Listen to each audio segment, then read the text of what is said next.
Hello everybody, this is Dintika Mahindra and today I am going to discuss about the poem and introduction written by Indian poet Kamla Das. Kamla Dasের লাইফস্প্যান হচ্ছে 1934 to 2000 and an introduction poeমের publication year হচ্ছে 1965. এই পোয়েমটা নেওয়া হয়েছে from summer in Calcutta. এই তিনটে document কিন্তু note করে রাখবে, কারণ পোয়েমের পাবলিকেশন ইয়ার, পোয়েটের লাইফ স্প্যান এবং কোথা থেকে নেওয়া হয়েছে, এই তিনটে ডকুমেন্ট দিলে কিন্তু নোটটা অনেক বেশি স্ট্রং হয়, অ্যাট্রাকটিভ লাগে প্রথমেই। সো আজকে তোমাদেরকে এই পোয়েমটা লাইন বাই লাইন সহজ বাংলা ভাষায় এক্সপ্লেন করব। তো সরাসরি আমরা টেক্সটে চলে যাব কথা না বাড়িয়ে। So go to the text. I don't know politics, but I know the names of those in power and can repeat them like days of week or names of months beginning with Nehru. কবিতার প্রথম তিনটে লাইনে কবি কমলা দাস বলছেন, আমি politics, আমি রাজনীতি বুঝি না, আমি রাজনীতি জানি না, কিন্তু আমি তাদের নাম জানি যারা পলিটিক্যাল পাওয়ারে রয়েছে, যারা ক্ষমতায় রয়েছেন, এবং তাদের নামগুলো বলতে পারি কীরকমভাবে, days of week or names of months.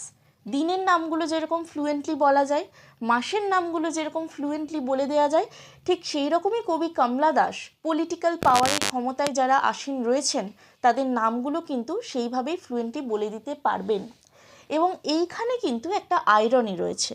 She indirectly states the fact that politics in the country is a game of some few chosen elite who ironically rule a democracy. যারা পলিটিক্যাল পাওয়ারে রয়েছেন তাদের সংখ্যাগুলো এতটাই কম যে তিনি গুনে গুনে তাদের নামগুলো ফ্লুয়েন্টলি বলে দিতে পারবেন, এবং তিনি শুরু করবেন নেহেরুকে দিয়ে, সেটাও বলছেন। Next, I am Indian, very brown, born in Malabar. আমি ভারতীয়, তারপর বলছেন গায়ের রং বাদামি, যেটা ভারতীয়দের গায়ের রং হয়, বর্ন ইন মালাবার, মালাবারে জন্মেছেন। And she is very proud to exclaim that she is very brown, সে সেটার জন্য গর্ববোধ করছেন। তারপর বলছেন, I speak 3 languages, write in 2, dream in 1। আমি 3টে ল্যাঙ্গুয়েজ বলতে পারি, 3টে ভাষায় কথা বলতে পারি, 2টো ভাষাতে লিখতে পারি, আর একটা ভাষা স্বপ্নের ভাষা। এবার জেনে নেব এই ভাষাগুলো কী কী। 3টে ল্যাঙ্গুয়েজ যেটায় সে কথা বলতে পারে কী কী, একটা তার মাতৃভাষা Malayalam, second one is Hindi, third one is English. English, Hindi এবং তার মাতৃভাষা, এই তিনটেতে সে কথা বলতে পারে। রাইট ইন 2, কী কী ভাষায় লিখতে পারে, প্রথমটা হচ্ছে তার মাতৃভাষা Malayalam, second one is English. Dream in 1, স্বপ্নের ভাষা। আমাদের স্বপ্নের ভাষা কি হয়? স্বপ্নের ভাষা নিজের মাতৃভাষা হয় সবসময়। যারা আমরা বাঙালি, আমরা কিসে স্বপ্ন দেখি? আমরা তো ইংলিশ বা হিন্দিতে স্বপ্ন দেখি না, আমরা বাংলাতেই স্বপ্ন দেখি। তেমনি তার মাতৃভাষাটা কি? মালায়ালাম, তাই তার স্বপ্নের ভাষাও মালায়ালাম।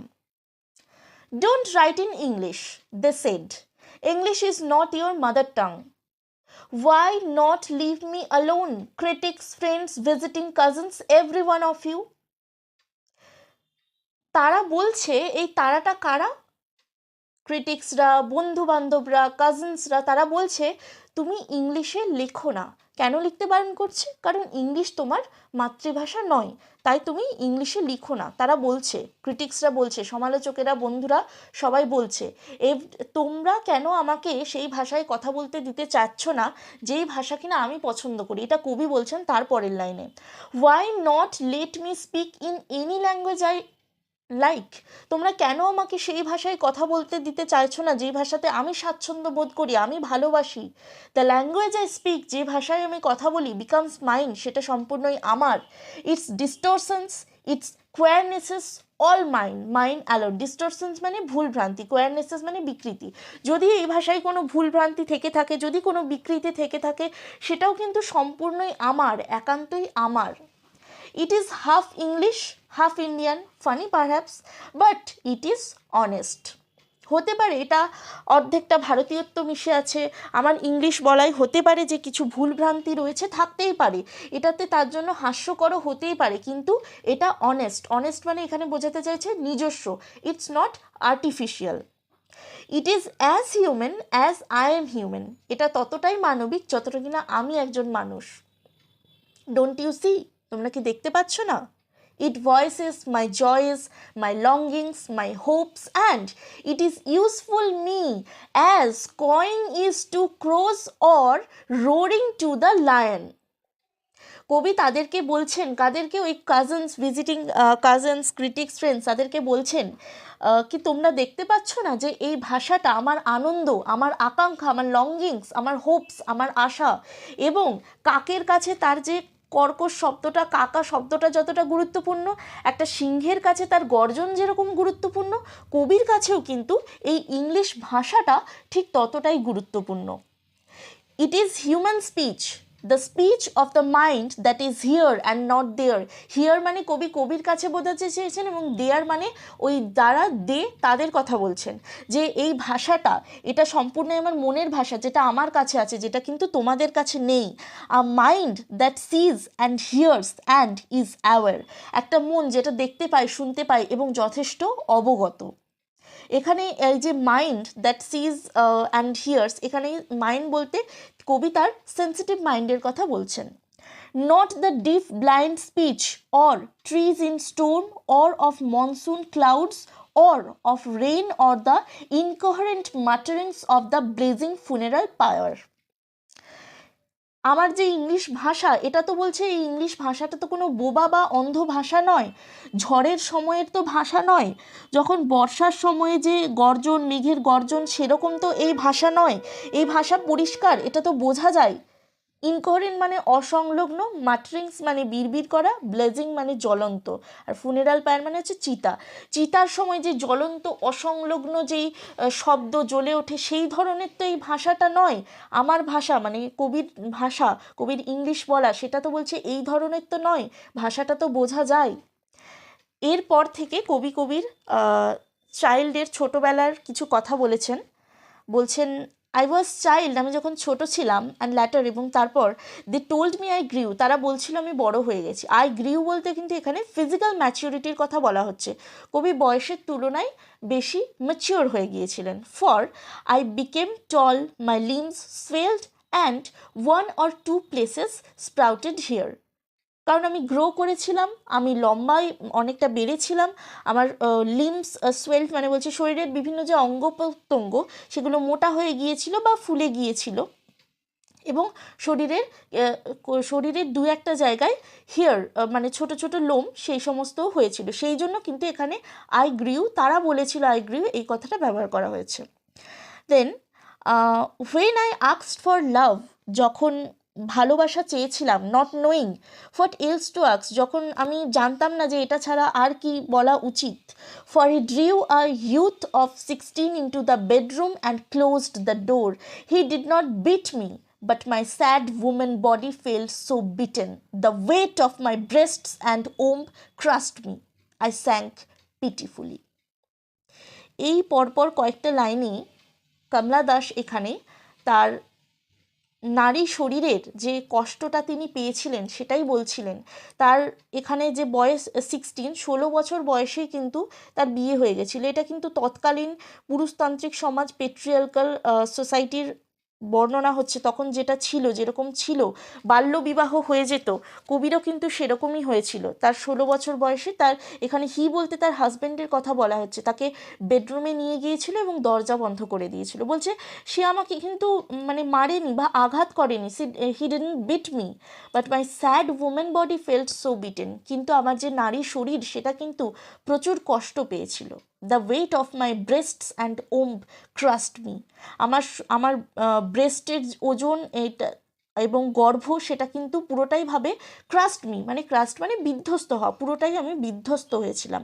আই স্যাঙ্ক পিটিফুলি, আমি সংকুচিত হয়েছিলাম করুণভাবে। কবি কিন্তু এখানে তার পুরোটাই যে যন্ত্রণা, ওমেন, সে যখন তার নারী শরীরের যে কষ্ট সেইটা কিন্তু এই কয়েকটা লাইনে বলেছেন। এবং এরপর থেকে আমরা দেখতে পাবো সে তার ওমেন লাইন্সগুলোকে কিভাবে ইগনোর করছে এবং সম্পূর্ণ একজন ছেলের মতন করে সেজে উঠছে, সেটা কিন্তু এরপর আমরা দেখব। Then I wore a shirt and my brother's trouser, তারপর আমি একটা শার্ট পরলাম এবং আমার ভাইয়ের ট্রাউজার পরলাম। কাট মাই হেয়ার শর্ট, আমার চুল ছোট ছোট করে কেটে নিলাম। অ্যান্ড ইগনোরড মাই ওমেনলিনেস, এবং আমার সমস্ত যে নারীত্ব, নারীসুলভ আচরণ, সেগুলোকে আমি বিসর্জন দিলাম। Dress in saris, be girl, be wife, they said. তারা বলল, মানে সমাজ, society, visiting cousins, friends, critics, সমালোচক, তারা কি বলছে? শাড়ি পরো, বি গার্ল, মেয়ে হও, বি ওয়াইফ, স্ত্রী হও, দে সেড, তারা বলছে। বি এমব্রয়ডারার, বি কুক, সুতোর এমব্রয়ডার মানে সুতোর কাজ করা, রান্না করো। বি আ কোয়ারেলার উইথ সার্ভেন্টস, সার্ভেন্টসদের সাথে ঝগড়া করো। ফিটিং, ওটাতেই তোমাকে মানায়।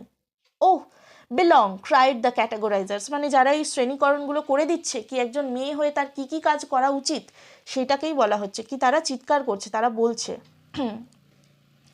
Don't sit on walls or peep in through our lace draped windows, বলছে দেওয়ালে পিঠ ঠেকিয়ে, দেওয়ালে ঠেস দিয়ে বসো না এবং জানলা দিয়ে উঁকিও মেরো না।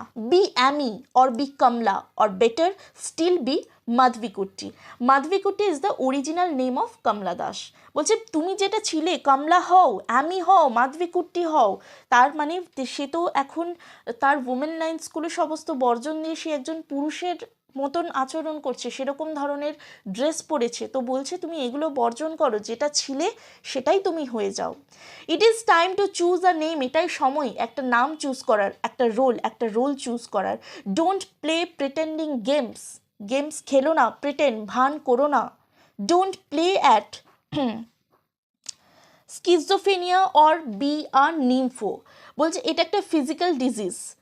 স্কিজোফেনিয়া ইটস আ ফিজিক্যাল ডিজিজ, বলছে পাগলের মতো হওয়ার চেষ্টা করো না, অথবা পরি হওয়ারও চেষ্টা করো না, বা নিজেকে পরি ভেবেও না। Don't cry embarrassingly loud when jilted in love, বলছে ভালোবাসায় ধোকা খেলে, ভালোবাসায় প্রতারিত হলে কেঁদো না, লাউডলি চিৎকার করে সেটা জানিয়েও না। আই মেট আ ম্যান, আমি একজন মানুষের সাথে মিট করেছিলাম, লাভড হিম, তাকে ভালোবেসেছিলাম। Call him not by any name, তাকে আমি ডাকতাম কিন্তু কোনো নামে নয়। He is every man who wants a woman, সেও ছিল সেরকমই পুরুষ যে একজন ওমেন চাইতো, এবং just as I am every woman who seeks love, এবং আমিও সেরকমই একজন মহিলা যে কিনা ভালোবাসা চাইতাম, প্রত্যেক মহিলার মতোই। ইন হিম, তার মধ্যে কবি কি দেখেছিলেন? The hungry haste of rivers, নদীর যে ক্ষুধার্থতা সেটা তার মধ্যে ছিল। And in me the oceans tireless waiting, এবং কবির কমলা দাসের নিজের মধ্যে কি ছিল? মহাসমুদ্রের মতো বিরামহীন অপেক্ষা ছিল, শান্ততা ছিল, স্নিগ্ধতা ছিল। এবং পুরুষের মধ্যে কি দেখেছিলেন? হাংরিনেস দেখেছিলেন, ক্ষুধার্থতা দেখেছিলেন। Who are you, I asked each and every one, আমি প্রত্যেককেই জিজ্ঞাসা করেছিলাম কে তুমি? দ্য আনসার ইজ, এবং উত্তরটা এসেছিল, ইট ইজ আই, এটা আমি।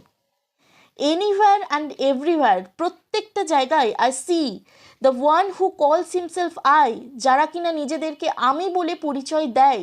হি is tightly packed like the sword in its sheath, মানে সোড মানে তরোয়ার, সিদ মানে খাপ, খাপে মোড়া তরোয়ার যেরকম টাইটভাবে প্যাক করা থাকে, কবি কিন্তু সেই সমস্ত পুরুষদেরকে যারা নিজেদেরকে আমি বলে পরিচয় দেয় সেটার সাথে তুলনা করছেন, কম্পেয়ার করছেন। ইট is I who drink lonely drinks at 12 midnight in hotels of strange towns, বিভিন্ন অচেনা হোটেলের বিভিন্ন রুমে মিডনাইটে, রাত্রেবেলায়, মাঝরাত্রে 12টার সময় আমি কিন্তু ড্রিঙ্ক করি। ইট ইজ আই হু লাভ, এটা আমি যে হাসি। It is I who make love and then, এটা আমি যে ভালোবাসায় প্রেমে পড়ি এবং তারপর ফিল স্যাম, লজ্জিতও বোধ করি। It is I who lie dying with a rattle in my throat, যে শুয়ে আছি এবং মরতে চলেছি। র্যাটল মানে খড়খড় শব্দ হয়, থ্রোট মানে গলা, গলায় খড়খড় শব্দ হচ্ছে। আই এম সিনার, কই বলছেন কে? আমি পাপী, আবার তারপরেই বলছেন আই এম সেন্ট, আমি সাধু। I am the beloved and the betrayed, আমি প্রেমিকাও, আবার আমি প্রতারকও। I have no joys that are not yours, no aches which are not yours, আমার এমন কোনো আনন্দ নেই যেটা তোমার নেই, এমন কোনো দুঃখ নেই যেটা কিনা তোমারও নেই। I to call myself I, আমি নিজেও কিন্তু আমাকে আমি বলেই পরিচয় দিই। কবি কিন্তু শেষ লাইনটা ভীষণভাবে একটা ইমোশনাল অ্যাটাচমেন্ট বোঝাচ্ছে। This lines depict the very heavy emotion of a human being, meaning the poet wants to be treated equal and that sees no less than men in holding responsibilities. কবিও কিন্তু একজন পুরুষ যতটা responsibility নিতে পারে, একজন পুরুষ যতটা দায়িত্ববান হতে পারে, কবিও কিন্তু সেই রকম রেসপন্সিবিলিটি নেওয়ার তারও যোগ্যতা রয়েছে, তারও সেই ক্ষমতাটা রয়েছে। আই হোপ তোমরা ভিডিওটা পুরোটা বুঝতে পেরেছো। যদি ভিডিওটা পুরোটা দেখে তোমরা একটু উপকৃত হয়ে থাকো তাহলে তোমাদের বন্ধুদের মধ্যে অবশ্যই শেয়ার করে দেবে। পরবর্তী ক্লাসের ভিডিও নিয়ে আমি আসতে চলেছি খুব তাড়াতাড়ি নতুন কোনো টপিক নিয়ে। ততক্ষণের জন্য টাটা।